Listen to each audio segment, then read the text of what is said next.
here in the pump house we have our battery currently at 13.6, so it is charging off the solar panel, and we've got our pump there, but it just doesn't last long because it's a pre-loved battery that it's gone, but it's still able to hold some power, just not enough to keep the pump going on a day like this. Once we get to a stage where we can replace the batteries or jiggle the batteries round, that won't any longer be an issue. And then here is the fantastic pump filtration system. So we've got 4 different things, and the well water comes into these, it cleans it all up and then takes it through the wall of the pump house and follows it up into the castle, and that allows us to fill the IBC or fill direct to the house. The other fantastic thing is it means we're using well water, and we can have showers and we can wash pots. We just can't drink it at the moment because it's certainly not clean enough to drink. We're looking into getting a reverse osmosis system for that. It's fitted two drains. One's direct into the house off the pump, which will work when we've got enough sun, and one direct to the IBC. The IBC fills the IBC and allows us to have gravity fed water whatever the weather, so we're good for full-time sun or winter or incredibly cloudy days. So Kevin sorted out the outside sink for us today.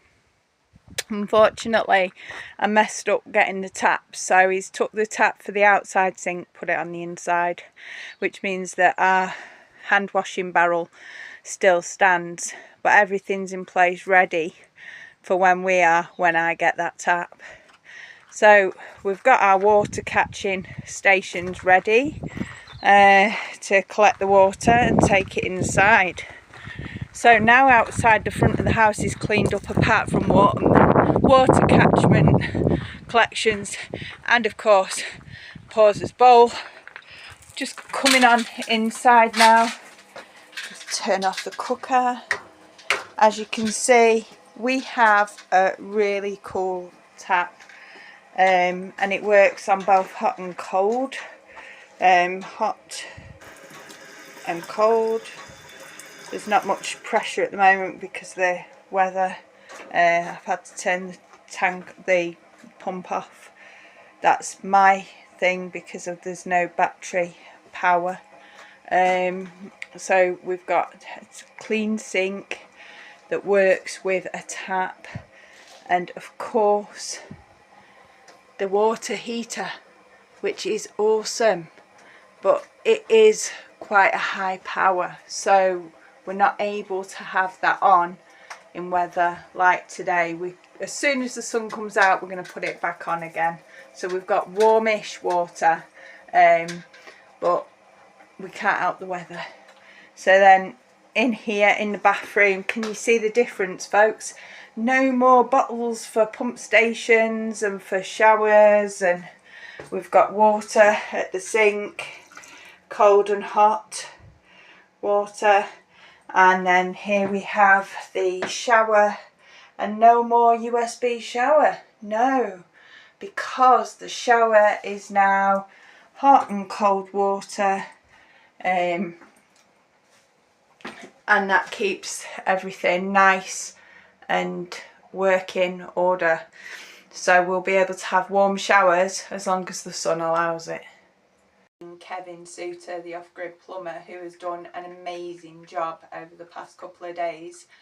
But we also want to say a big thank you to Kate and Jilly, who gifted me this 30-litre water heater. So it really is a joint effort, and we're so grateful to Kate and Jilly for this awesome water heater, which has enabled us to have hot water and enabled Kevin to be able to fit it. So super grateful. Anyone who's looking for off-grid plumbing, contact Kevin Souter, the off-grid plumber. I shall put the links in the comments. Big loves.